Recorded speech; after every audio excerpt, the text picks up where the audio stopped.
پرو actually Pakistan کی ترجمانی کرنی چاہیے تھی, کشمیر کی عوام کی ترجمانی کرنی چاہیے تھی.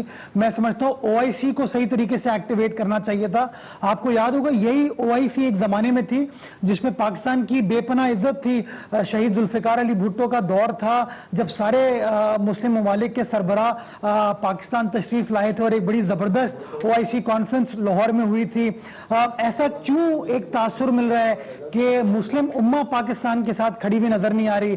میں سمجھتا ہوں کشمیر میں جو مودی کی جارحیت ہے, جو گجرات میں مودی کی جارحیت تھی, وہ سب کے سامنے ہے. لیکن میرا سوال مرتضی صاحب, مائی کوسچن ہے کہ کیا عوام سے جو اپیل کی ہے, عوام جب اس طرح باہر آئے گی, کیا اسے میسج نہیں جائے گا پوری دنیا میں؟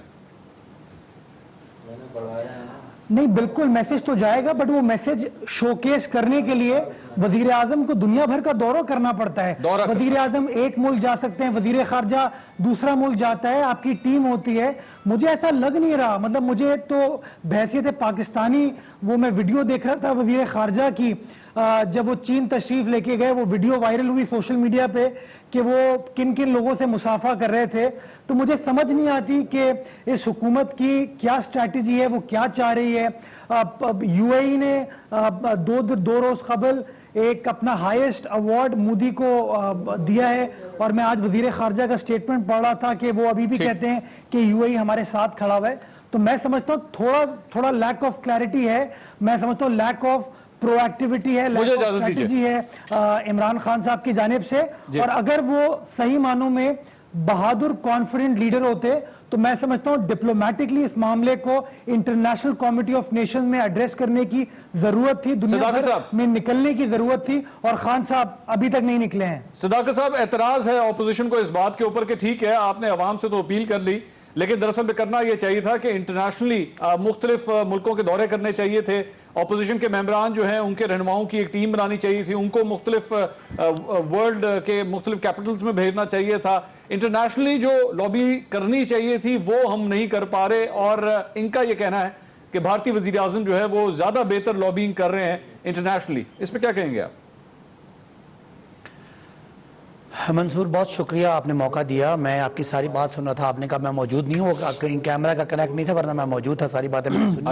اچھا دیکھیں, کشمیر کا ایشو وہ ہے جو ہمارا 70-72 سال کا ایشو ہے, اور میں بڑا دکھ ہوتا ہے مجھے اپوزیشن کے ان لوگوں کی باتیں سن کے کہ دشمن ہمارے بارڈر پہ کھڑا ہے اور وہ ہمیں دھمکا رہا ہے, اور ان کی پیٹی پالیٹکس ہے. ان کو عمران خان کا ورلڈ کپ یاد آ رہا ہے. میرے مسلم لیگ نون کے بھائی کہہ رہے ہیں کہ عمران خان صاحب وکٹوریس ہو کے آ رہے ہیں, حالانکہ ان کو پتہ نہیں ہے کہ اس وقت یہ کشمیر کا لیٹسٹ ایشو رائز ہی نہیں ہوا تھا, وہ پہلے کی بات ہے. تو بہرحال ان کی تنقید اپنی جگہ پہ. یہ تو وہ لوگ ہیں جنہوں نے 20 سال کشمیر کمیٹی پہ مولانا فضل الرحمان کو لسیاں پینے پہ رکھا, اور ان کا تو وہ ہے جن کے پاس کوئی فورن منسٹر نہیں تھا, اور میاں صاحب جا کے جب بیٹھتے تھے امریکہ کے سامنے تو ان کے ہاتھ پاؤں پھول جاتے تھے, کانپتے تھے. آج اللہ تعالیٰ کے فضل و کرم سے ایک وائبرنٹ قسم کا آپ کا قومی لیڈر ہے جس کو دنیا پاکستانی پرائم منسٹر کے علاوہ بھی دیکھنا اور سننا چاہتی ہے. پاکستان کا ہائیسٹ جو آپ کا ایگزیکٹو آفس ہے, وہاں سے دنیا کو پیغام جا رہا ہے, دنیا کی جو گلوبل لیڈرز ہیں ان سے رابطے ہو رہے ہیں.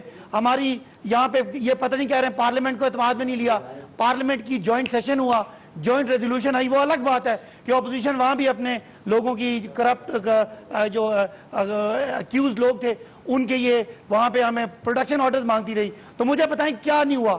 ایز کشمیر کا مسئلہ ہم نے انہیرٹ کیا, ڈپلومیسی ہم نے انہیرٹ کی, پاکستان کی جو پوزیشن ہے وہ ہم نے انہیرٹ کی, ساری پوزیشن میں آج جو ہے, آج پاکستان نے کیا کچھ حاصل کر لیا ہے. آپ کا یعنی پرائم منسٹر نے اس ایشو کو جو انڈیا پہلے آپ کے دور میں اس کو انٹرنل ایشو کہتا تھا, اس کو بائی لیٹرل نہیں بلکہ ملٹی نیشنل ایشو یا ایک ملٹی لیٹرل ایشو بنا دیا ہے. آج دنیا کے سارے لیڈر ٹیلی فون کر رہے ہیں ہمیں اور انڈیا کو. تو مجھے سمجھ نہیں آ رہی کہ ان کو دوبارہ سے اپوزیشن کو مرتضی صاحب آپ سے کچھ پوچھنا چاہ رہے ہیں. جی مرتضی ساتھ رکھیں, جی مرتضی صاحب پوچھیں. ان کو ساتھ رکھیں گے, لیکن یہ مہربانی کریں یہ جو احتساب ہے اس کو ایک طرف رکھیں, آئیں ہمیں ہر طرح کی تجویز دیں. آپ سے پارلیمنٹ میں پوچھیں, اب بھی پوچھ رہے ہیں, رول پلے کرنا چاہ رہے ہیں کریں. جی مرتضی صاحب بولیں. منصور, میں سمجھتا ہوں پاکستانی قوم کی میموری بڑی شارپ ہے, چیزیں بھولتی نہیں ہے. جب نریندر مودی الیکشن میں جا رہے تھے تو خان صاحب نے ماشاءاللہ